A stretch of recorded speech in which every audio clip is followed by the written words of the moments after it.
and we should be live by now. Hopefully, it's going well. Okay.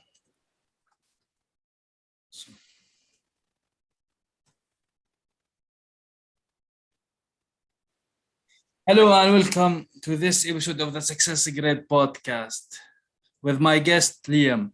Liam Nadim, he is a speaker, teacher, writer, and researcher who helps you understand the process of creating true success in your life by understanding how to use your brain the right way, overcoming your problems, achieving your goals, and ending frustration, which is something that I believe we all have at some point. So welcome to the SuccessGrid podcast, Liam. Thank you, Hussein. Really excited to be here. Thanks a lot for inviting me. Awesome. So we are about educating and inspiring people to strive to raise their standard in their business and their life, to achieve greatness, to work every day hard and achieve their goals. So that's where you come in. So tell us first, what is the definition of success? Because a lot of people have different things around success and the definition of success and what it means to them. Sure. Well, you know, the funny thing about that word success is that, as you say, many people have different definitions, but you know, there's actually a biological definition of success. Biological definition. A biological definition, because we can all disagree on who we are, what we're doing, all those things. But there's one thing we can all agree on, and that is we all live in a physical body. We're biological beings, and we live in a biological world. We're surrounded by life. We are physical life, and we're surrounded by life. And we actually have a biological purpose for being here. And any biological scientist will tell you this. And the purpose of your life and all life is literally to survive and thrive so that you have the best chance of not only your own survival, but the survival of the species. So the purpose of your life is to survive and thrive. And what does that actually mean? It means being healthy, strong, so that you can best fight off disease or attackers or recover from injury. But it also means being your best mentally, emotionally, and spiritually.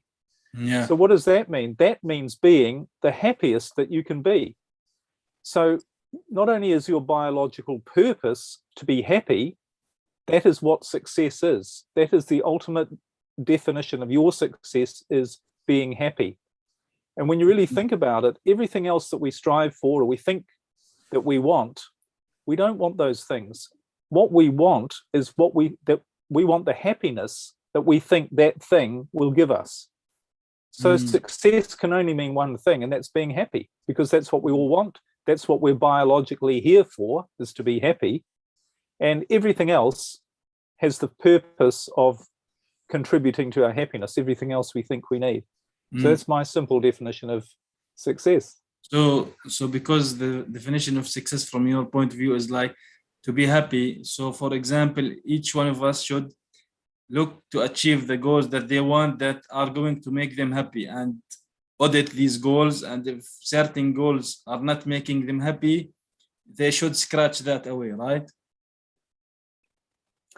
Well, absolutely. And, you know, you mentioned in the introduction that what I do is I teach people how to use their brain the right way.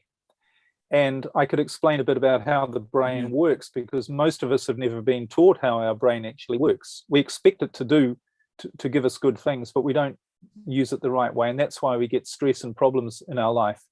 But one of the things that happens when you use your brain the right way is that you automatically set the right goals. You automatically do the right things, and you stop doing the wrong things. You know, for so much of my life, I've been an entrepreneur pretty well all my life, and I've been a student of personal development, spirituality, religion. I've been to seminars all over the world. I've read books. I've done courses, literally for decades, on anything you can imagine, all to try and find out how to be successful. But the one thing I learned was that if you don't set the right goals, firstly, you're not going to achieve them. Secondly, your life is going to be a struggle. And thirdly, even if you do achieve them, you're not going to be happy. In other words, you're not going to be successful. So what you need to do in terms of goal setting, the most fundamental thing to do is to set the right goals. And you can only do that when you use your brain in a particular way, in the way it's designed to be used, because what you find is that biologically, you're designed to achieve the right goals, because that's part of you being happy. Yeah. So it's part of your biological purpose. Awesome. So how do we know the right goals actually? These are the goals that are right for a certain person. Well, the whole area of goal setting is a little bit controversial in actual fact. And there's been more and more books. I don't know if you've been following some of the latest books, but people are starting to question the whole issue of even goal setting at all. And to me, there are two types of, and the way I break it down, there are two types of goals. There are knowing goals and there are wishing goals. And most people, and a knowing goal is when you see something or you want something and you just know that you're going to get it. And you don't know how, and you don't know, but it's a different feeling. And sometimes it can be things like you meet somebody and you say, I'm going to marry that person. Even though you've just met them, you have this gut feeling, this inner knowing. Or you might walk into a house and you go, I'm going to buy this house. And you don't know how you're going to do it. That happened to me many years ago. I was looking for a house. I walked into this house and I just said, I'm going to buy this. And every cell of my being said I was going to buy it. It was triple the price I could afford, my budget, but I did buy it. Everything just slotted into place.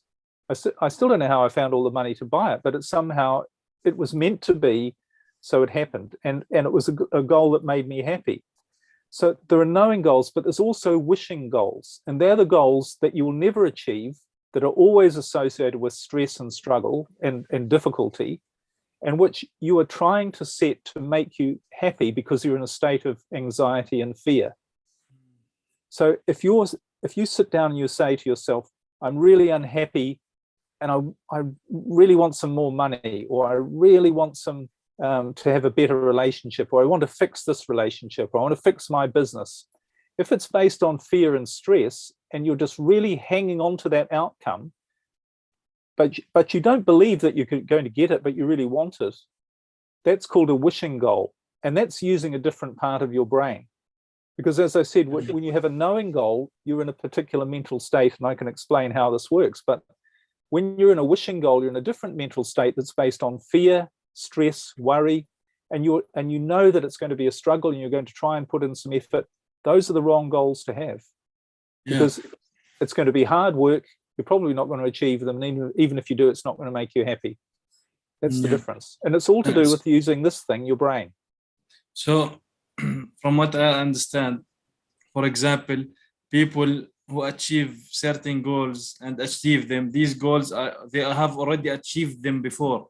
So is that something that they should actually call them goals? Because like you mentioned now, you looked at a house and you basically, money-wise, you could not afford it, but somehow you got the house. Someone looking at the car, they basically can't afford the price of it, but at certain point, like after a couple of years, 1 year, whatever it is in time, they afford it and make it happen. So what makes the difference between people actually achieving these goals that they have never actually achieved before, and the people who keep putting goals that they already have achieved and know that they can achieve, which makes them in the comfort zone of goals, I think. So, well, if I understand you correctly, what I think, take it to mean what you're saying is about goal setting. What it really comes down to is you don't achieve a goal, your brain does it for you. Now, we've got this machine between our ears that we have no concept. Nobody's ever taught us the enormous power of our brain, what it actually is. It's far, far more powerful than any computer. In fact, it's been estimated that it has the computing power, your brain, not everybody's, not all the brains put together, one brain, your brain, has the computing power of 500 trillion microprocessors. So, and the purpose of your brain is it's the machine that is designed to make you live out your biological purpose, which is to survive and thrive and be the best that you can be and be happy. So your brain is almost infinitely powerful, and it has a sole job of making you happy and giving you everything that you need to be happy. So it's not actually you who does the goal setting or gets the right goals. It's your brain does the work for you. It's this machine that it's designed to do it. It has a very Mm. specific task. So, and if you're struggling and if you're trying to figure out what your goals should be and you're not achieving them, or something's easy or something's hard, all of that sort of stuff is using your brain the wrong way. Because the way your life actually works, when it works the way it should, is your brain brings to you the right people, the right circumstances, the right opportunities, the right thoughts, the right actions to do the right things to have you living your biological purpose. It's a machine. It does this methodically. And so you don't need to try and figure out and get stressed about your goals. You just need to hand it over to that part of your brain that's job is to do that. If I can give you an analogy, I mentioned the brain is a machine because it is. It's a biological machine. Now, it's incredibly powerful, but it's designed to give you this ideal life, make you thrive, and it does it in a very predictable way. But you need to be able to use it the right way because, for instance, we know other machines like a motor car. We know what a motor car is. It's a machine designed to do one thing, get you from where you are to where you want to go safely, comfortably, enjoyably, and easily. And you know that that's going to do that. You don't worry about it or doubt, but you know that's exactly what it's designed to do, and that's what it will do, guaranteed. But you have to know how to drive it the right way. It's not going to do that if you don't know how to drive it. Yeah. Because so speaking of driving, like it's an outside machine. You have the gearbox, you have the steering wheel, you have the pedals to step on to arrive from A to Z, right?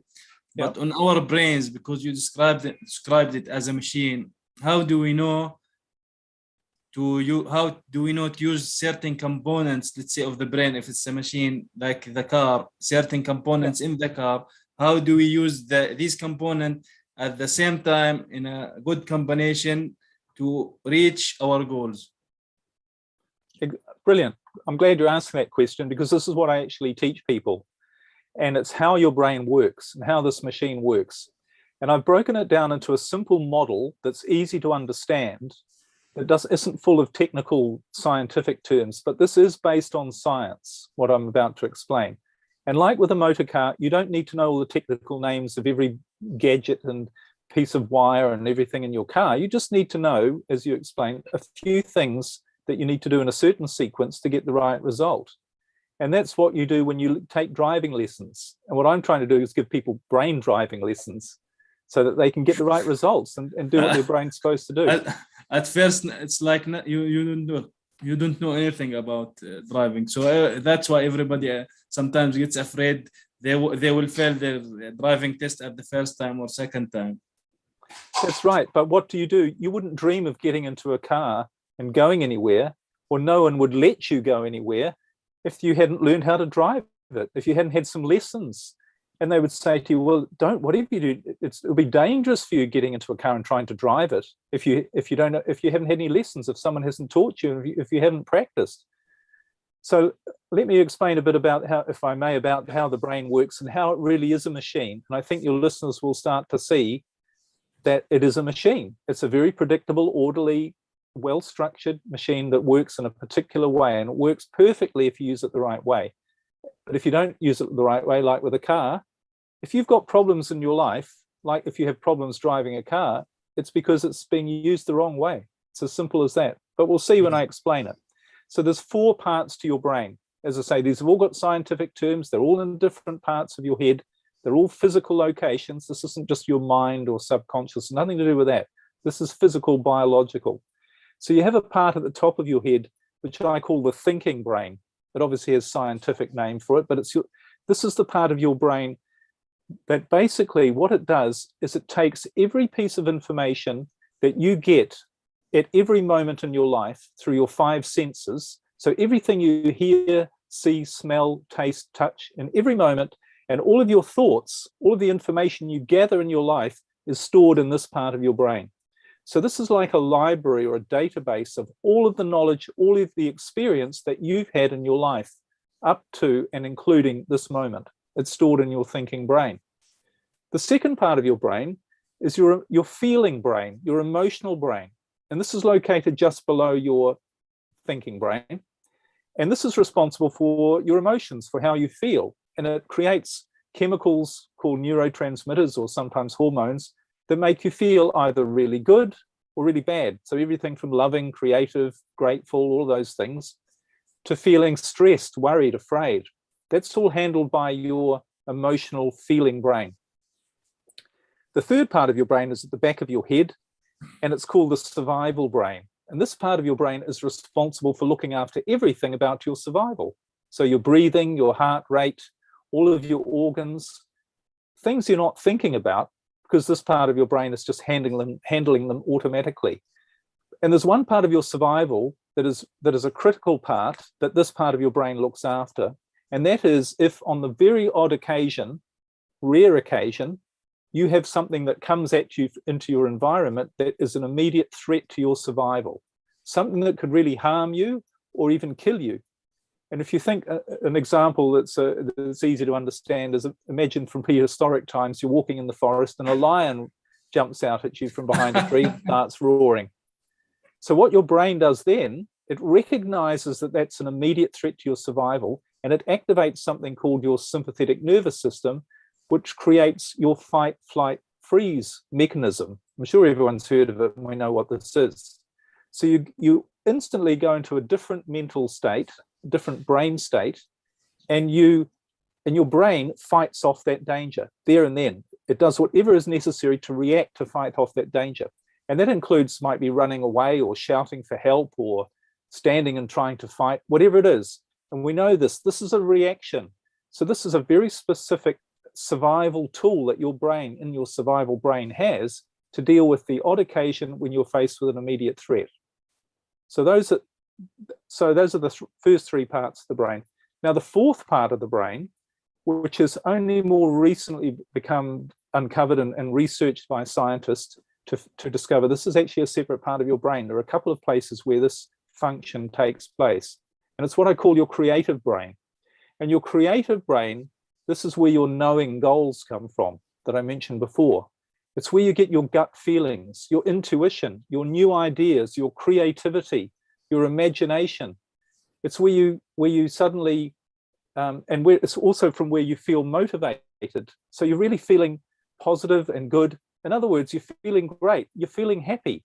You're doing all of the right things that you're supposed to be doing to create a happy life. And you're avoiding making mistakes and doing the wrong thing, because again, they're based on gut feelings, aren't they? Yeah. But the other thing about this part of your brain, remember I said how infinitely powerful it is, and its job is to create for you basically your ideal life so that you thrive and are as happy as that you can be, so that you're the best that you can be, so that you carry on your biological purpose. So this part of your brain also manages things that on the surface, from a limited awareness, look like luck. So things like people coming into your life unexpectedly, you happen to be the right people, right circumstances and events, coincidences, synchronicities, chance events. This is all actually managed by your creative brain, this part of your brain, all part of making you the best that you can be and the happiest that you can be. And the way you're supposed to use your brain is you're supposed to operate from that creative part of your brain all of the time. And sometimes it's described as being in the flow, being in the zone. This is where you're making the right decisions. The right things are happening to you in your life. And you're being really productive. You're getting great results. You're having great relationships. And you're really happy because that's why you're here. So you're talking, we should always work from that creative brain. But don't you think like people in general, sometimes fear gets in the way, stress gets in the way, outsider effects like people or circumstance gets in the way? How do we know that we want and keep working on our creative brain? Well, here's the thing. And I was just going on to explain this one time when you're not supposed to be feeling good and feeling creative and living your ideal life and being happy. And that is when your brain sees something in your environment that is an immediate threat to your survival. And then it kicks in fear, anxiety, stress, and worry. And that activates the part of your brain that is the fight, flight, freeze part. So what is actually happening is that when you feel fear or stress or any sort of negativity in your body at all, in your emotions, your brain is sending you the wrong message. because it should only be giving you that message if you're faced with an immediate threat to your survival. But most of the time, people, why they are in a state of stress and fear and worry is because their brain is somehow got mixed up to thinking that what they watch on the news, what their husband or wife has told them, what's going on in the stock market, what's going on in their business, somehow their brain is saying to them, this is a threat to your survival. But it's not. Your husband or wife tells you they want a divorce, you're not going to die because of that. The stock market goes down, you lose all your money. I've been homeless. I've gone from a multi-millionaire to being homeless, to having to live on my mother's sofa in her living room. I know what it's like. It didn't kill me. But when you feel stress and worry, your brain is telling you that it is likely to kill you. And that's what makes you feel afraid. And that's what's using your brain the wrong way. Because here's the real problem with that. When your brain puts you in that survival state to deal with an immediate danger, it takes all of the resources from elsewhere in your body and elsewhere in your brain to deal with that immediate problem, because it's an emergency. It's only there to deal with emergencies. But one of the things that it does, and it also shuts down anything that's not of any use to you, excuse me, to deal with that immediate danger. And what's the one thing that it shuts off? Your creative brain. Because your creative brain is of no use to you to deal with an immediate threat. But the problem, and that's perfect for when you're dealing with the lion running at you, because you don't want to be being grateful for how beautiful the flowers are in the forest and smelling the air, and you don't want to be being creative and coming up with all sorts of ideas. All of that part of you is not only useless, but it's actually dangerous. So your survival brain is going to block that all off. Now that, as I say, that's absolutely perfect when you're facing something that's an immediate threat. But what about your problems? Because what you're blocking is your access to the problem-solving part of your brain. And it's all because when fear, worry, stress, your brain is taking a signal to block all that off. It's thinking there's an immediate threat or danger when there isn't. And it says, you don't need your problem-solving ability. You don't need to get great ideas. You don't need to think about the future. You don't need to have a big awareness about who you are and what your life situation is. You don't need to know the right things to do. You just need to get out of this danger right now. And that's why people who are living in the state of fear and worry are never able to solve their problems effectively. And I know this because this is the way I used to live before, and it's what caused me to work all this stuff out.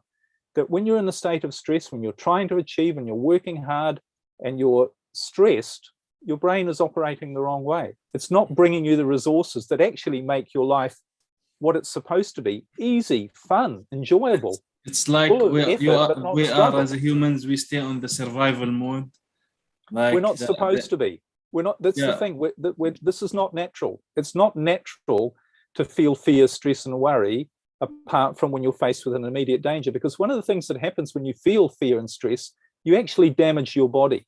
This is something that takes enormous energy away from your other organs, and because it's thinking it has to deal with an immediate threat, but it's only designed to be used for short periods of time. But if you're in a state of stress and worry, you are damaging yourself. And we know this. We know that there's more and more research that disease, if not all of it, most of it is caused by stress. It's damaging us. Really? So it's not biologically natural to be stressed. And the fact that everybody's stressed and worried and trying to do all this stuff doesn't mean it's the right way to do it. Because if you look at the rest of nature, if you really look closely, there's no stress there. Birds, animals, they do what they need to do, and everything works out perfectly where it's supposed to. And it's funny that all major religions teach this. They say, have no fear. I'm not sure what religion you belong to, or if you do belong to a religion, but this is what religion says: have faith, believe, trust, have no fear. And I don't think it's saying that because it's just saying, well, this is a nice idea, please don't be afraid, please try not to be afraid. It's just a suggestion. This is an instruction as to how your brain works and how you're designed to live. So if you are feeling fear and there's not an immediate danger to your survival, you're using the brain the wrong way. You are interpreting something, you're allowing your brain to interpret something incorrectly. And it's all based on, this information that's been coming into you from the day you were born about what's dangerous, what's safe, and it's all not true. It's all ideas and as I say, information you've been given that simply isn't true. So you need to retrain your brain to firstly realize that anything that makes you feel bad is automatically putting your brain in the wrong state. And you'll never create your ideal life. You'll never come up with the right solutions. You'll never do the right things when you're in that state, because that's just designed to get you to react and act in a very limited way. It's not where all your power lies. And that's that's basically how your brain works. So what would you say? You're not designed to feel afraid. Yeah. So what would you say the secret to success in one simple hack? So what one simple hack can a person can do to stay away from fear? Because the difference, for example, between us and animals as a human beings, for example, is that, like you mentioned, we can control our thoughts. We should be able to do that. The animals, on the other hand, they are basically on automatic mode. We, on the other hand, we should be able to have the manual mode also and the automatic one. So what would be one simple hack to secrets of the success? It's a funny thing. Can I just say, everyone's after a quick fix, but wanting a quick fix is using your brain the wrong way, because that's what your survival brain wants. Get me out of this pain now. Give me an answer right now. I'm not saying you're saying it like this, but I'm just in general. Yeah. We do all want a quick fix. If there is a certain problem with money, with whatever it is, it's like people in general. This is what we do. We want instant gratification. And do you think this is a problem? Yes, because it's not the way you're designed to work. You're supposed to allow the right things to come into your life. It's a little bit like, can I give you an analogy about, and this is why I teach how to use your brain, because it's a little bit like a car.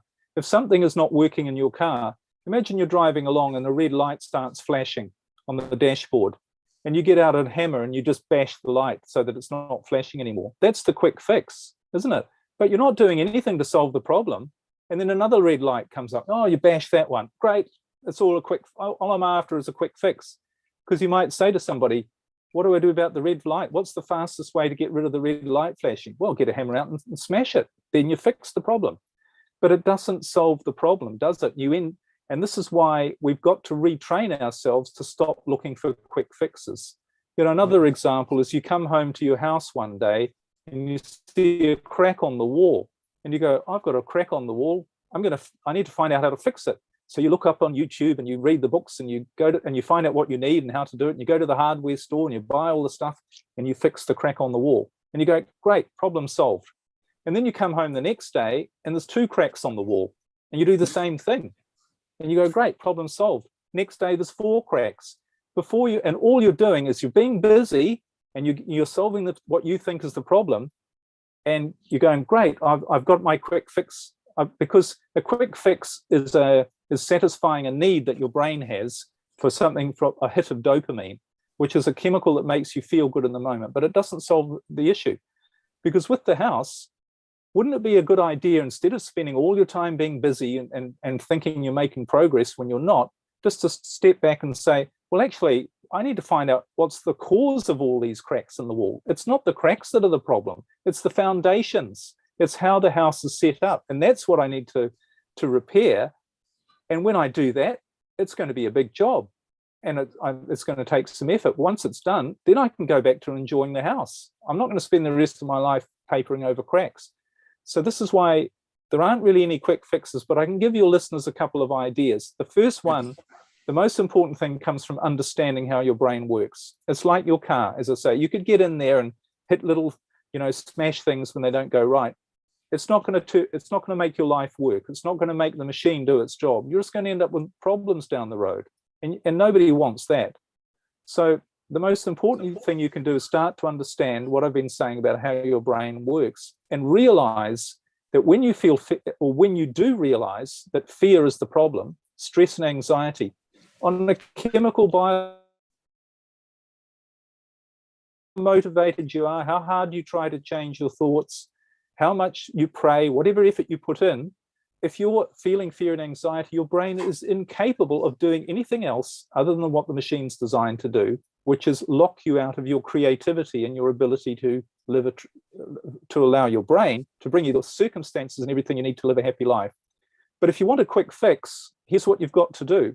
You've got to say, what am I allowing into my environment that's making me feel bad? And you have to start eliminating that. You have to start treating anything that makes you feel bad, which is making your machine work the wrong way, as the enemy. You know, and it doesn't, again, it doesn't matter what it is or how justified you might think that you are, that you've got to watch the news. You've got to stay informed. You've got to talk to that person. You've got to have this conversation that makes you feel bad. You don't have to do any of those things. You said something interesting. We all have the ability, we're different from nature in that we have the ability to change our thoughts. But more importantly, because changing your thoughts is actually very difficult, because your thoughts are all from your thinking brain. To negative stuff, that's all the only thing it can refer to. So it's actually much easier and much more sensible. Instead of trying to change your thoughts, you've got to change your input. And you've got to, if you say you have the choice over what you think, and that's what makes us different from nature, you also have the choice about what your environment is. You can choose your environment. You can choose to turn off that news. That is your choice, and that is the ultimate power. Because if you stop yourself feeling bad, you unlock your creative brain, and you'll be astounded. Instead of you struggling to achieve goals and trying to figure out what you want and putting in all the struggle and effort, making mistakes and dealing with problems like I used to do for decades, your brain can do the work and bring you all the stuff, all the great stuff. That's what it's trying to do. So that's the quick fix, if you want a quick fix. Yeah. So tell us a little bit about your story, because you mentioned now an area that you had certain problems financially and within your life. Can you talk to us a little bit about that? What happened there? Well, in my mid-40s, I was doing pretty well, I thought. But I went from being a multi-millionaire to losing everything. And I literally had the clothes on my back. And I had to move back in with my elderly mother, sleep on the sofa in her small apartment. And I had no prospects. That was probably the worst part, because I asked myself two things. Firstly, why has this happened to me? How could this have happened to me? Because I had studied success all my life. As I mentioned, I've been to all the seminars all over the world. I've been to lots of personal development things. Many courses on goal setting, how to set and achieve goals. I did lots of courses on that. I read lots of books. I had a huge library of personal development, spirituality, different spiritual practices. I was brought up a Christian, and therefore I had a whole religious background on how to achieve success from a religious perspective. I'd had my own businesses. I've had 18 different businesses in my lifetime so far, and some were successful and some weren't. I'd had an education. I went to university, got a master's degree. I studied business. I studied everything. I used to listen to hypnosis tapes in those days that change your beliefs, change your thoughts, change your subconscious. I used to carry around cards and read my goals all the time. I did all of those things. So when I lost everything, I thought, this should never have happened, because I'm an expert on how to set goals, how to achieve them. This should never have happened, but it did. And it was only when I started to use my brain differently after that things got a lot better. And it became a pattern that after I got through the mess of getting off the couch, as it were, when I got back on my feet, things started to come to me, good ideas, good opportunities. Of course, I acted on them, but I took the right actions. I didn't do the wrong things, because I was using my brain not based from fear about I've got to achieve this, I've got to achieve more, and I don't have enough, and to really allowing my creative brain to do the work. And life became a lot better, a lot less stressful, and a lot more rewarding, and a lot more successful overall. So, and that's really what's led me into being able to teach all of this stuff, through understanding how your brain works, because nobody taught me. All of the seminars I went to, they said you should set your goals and whatever, but nobody told me you can't set and write them down. Nobody told me that actually not many people achieve their goals when they write them down. I didn't. Very few of my goals did I achieve. All the seminars I went to, people I talked to, when we're all honest, it wasn't really working for us either. Nobody taught us that you've got this machine that's programmed to give you everything you want. You don't need to struggle and try and figure it out. This is far more powerful than you think it is. Remember, you thinking is just a small part of your brain. It's not the most powerful part. But you just need to know how to use it. So it's only when I started to understand this that everything sort of fell into place and everything started to work. And that's what I'm sharing with other people. And you know, people are getting much better results as well. Yeah. So you mentioned books, reading books. So do you have certain books that you recommend? And also you have your own books. Can you talk to us also about these? Sure. Well, in terms of my own books, I've got a book coming out about this whole subject. I actually have a podcast as well called Using Your Brain for Success, where I go into a lot more detail. They're like lessons. They're not really, I don't have guests particularly, but they're me talking about how all this works, about how your brain works, about how you really achieve goals, how to set the right goals, how to solve problems using your brain the right way. That's really all in my podcast. And in terms of other books, I think when people are on their own journey, when they understand how their brain works and they stop, or as much as they can to start with anyway, stop using it the wrong way by making the choice about not letting anything into them that is going to make them feel bad, which, as I said, immediately blocks you off from your ability to create your ideal life. So then you don't need to read books. Then you can refer to yourself. You've got an infinite library of information in your head. Now, of course, you might want to read books, and that's fine, but everybody's different. But this idea, you need to read all these books, it's not information that is going to, you don't need more information. This world is overwhelmed with information. You don't need any more. You've got enough. It's not information that works. This isn't what is going to make your life work, more information. But it's using your brain the right way, which is tapping into the part of you which is connected to an infinite intelligence, which knows what you need. Now, it might know that you should read a particular book, and it'll put it in your path, and you will read it. You'll be motivated to read it, and you'll benefit from it, if that's part of what's going to make you better. But someone coming along to you and saying, like I used to think, oh, I'm really rich and successful, read my book, and it'll tell you what to do. That's not the way it works. You know, you're not going to find your own unique path by following someone else. You're only going to find your own unique path, your own unique happiness, by understanding and using your machine that you've been given the right way. It's like you don't need to drive anyone else's car. You just need to drive your own, and you can go anywhere you want with it. Exactly. Yes, exactly. So can you, Liam, give us just simply one takeaway for this episode for the audience? Sure.